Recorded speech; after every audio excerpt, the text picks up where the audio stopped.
مسیح خدا کی سلامتی آپ کے ساتھ ہو۔ Good morning. متی رسول کا انجیلی بیان اس کا 5واں باب اور پہلی 2 آیات میں یوں لکھا ہے، وہ اس بھیڑ کو دیکھ کر پہاڑ پر چڑھ گیا، اور جب بیٹھ گیا اس کے شاگرد اس کے پاس آئے، اور وہ اپنی زبان کھول کر ان کو یوں تعلیم دینے لگا۔ آمین۔ آج ہم بات کریں گے جسمانی شفا یا روحانی شفا۔ خداوند یسوع مسیح کے پاس گلیل، دکپلس، یروشلیم، یہودیہ، یردن کے پار سے ایک بڑی بھیڑ آئی، اور اس میں سے زیادہ تر کا مقصد صرف اور صرف شفا تھا، کہ ہم جسمانی طور پر اپنی بیماریوں سے شفا پا جائیں۔ شاید خداوند یسوع مسیح آج ہماری طرح کے ہوتے تو وہ بہت خوش ہوتے کہ واہ کیا بات ہے، بڑے ہی لوگ شفا کے لیے میرے پاس آ گئے ہیں، جیسے آج کے کرسچن لیڈرز اس بات سے خوش ہو رہے ہیں۔ لیکن مسیح خداوند اس بات سے خوش نہیں ہوا، بلکہ اس نے کیا کیا؟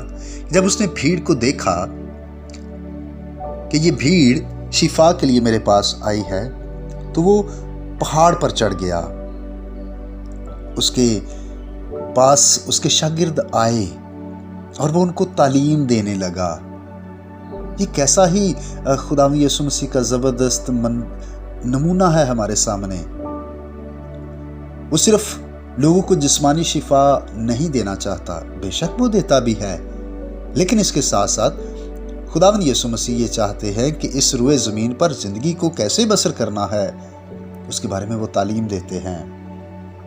پہاڑی واز کا مقصد ہمارے دماغوں کو خیالات سے بھرنا نہیں ہے، یا ہماری معلومات میں اضافہ کرنا نہیں ہے کہ ہم یہ کہیں کہ اچھا ہمیں یہ بھی پتہ ہے، ہمیں وہ بھی پتہ ہے، بلکہ اس کا مقصد ہے ہماری زندگیوں میں ہمیں رہنمائی حاصل ہو، تاکہ ہماری زندگیوں میں باقاعدگی یعنی ڈسپلن آ جائے۔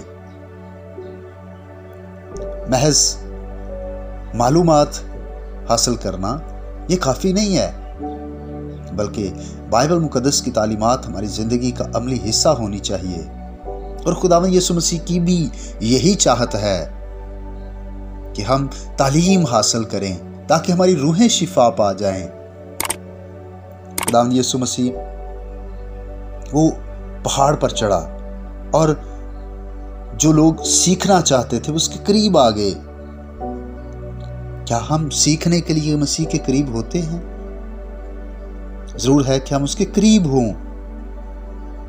جب شریعت دی گئی تو پہاڑ کے گرد ایک حد تھی کہ اس کے اندر لوگ نہ آئیں، لوگ اس سے دور رہیں۔ اب مسیح بلاتا ہے، اب کوئی دور رہنے والی بات نہیں ہے، بلکہ وہ بلاتا ہے کہ میرے پاس آؤ۔